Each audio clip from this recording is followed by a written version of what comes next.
Hi, Ramadan டே 11 இஃப்தார் special. இப்போது ட்ரெண்டிங்கில் இருக்க பிரெட் ஷவர்மா தான் பண்ண போகிறோம். பண்ணலாமா?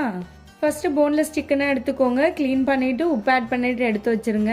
இப்போது இட்லி பாத்திரத்தில் 2 வரமிளகா, 4 பல் பூண்டு, நம்ம மிக்ஸ் பண்ணி எடுத்து வச்சுருக்க சிக்கனு, 2 முட்டை போல் உடச்சி அதில் ஆட் பண்ணிக்கோங்க.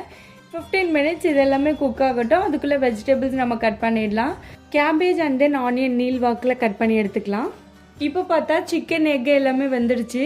ஒரு ஜாரில் நம்ம வேக வச்சு எடுத்து வச்சுருக்க முட்டை, வரமிளகா, பூண்டு, அது கூடவே பன்னீர், 3 டேபிள் ஸ்பூன் அளவுக்கு தயிர் ஆட் பண்ணிக்கோங்க. ஆஃப் லெமன் அதிலே புழிஞ்சு விட்டுக்கோங்க. கொஞ்சமாக உப்பு ஆட் பண்ணிக்கோங்க. 1 டேபிள் ஸ்பூன் அளவுக்கு சுகர் ஆட் பண்ணிக்கலாம். 4-5 மிளகு ஆட் பண்ணிக்கோங்க. இப்போ நம்ம இதை அரைச்சி எடுத்துக்கிட்டோன்னா நம்மளுக்கு மயோ ரெடி ஆகிடுச்சு. நம்ம வேக வச்சிருக்க சிக்கனை குட்டி குட்டியாக உதுத்து எடுத்துக்கோங்க. அது கூடவே வெஜிடபிள்ஸும் ஆனியன் ஆட் பண்ணிக்கோங்க. இப்போ நம்ம அரைச்சி எடுத்து வச்சிருக்க மயோவை ஆட் பண்ணி நல்லா மிக்ஸ் பண்ணிடுங்க. உள்ள ஸ்டஃபிங் ரெடி ஆகிடுச்சு. பிரெட்டை பட்டரில் டோஸ்ட் பண்ணி எடுத்துக்கலாம். ரெடியானதுக்கப்புறம் நம்ம ரெடி பண்ணி வச்சிருக்க ஃபில்லிங்ஸ் இதோட ஃபில் பண்ணிடுங்க. அவ்வளோதான், ரொம்ப ஈஸியாக பிரெட் ஷவர்மா ரெடி ஆகிடுச்சு. சாப்பிட்றதுக்கு ரொம்ப டேஸ்ட்டாகவும் இருந்துச்சு, செய்யறதும் ஈஸி.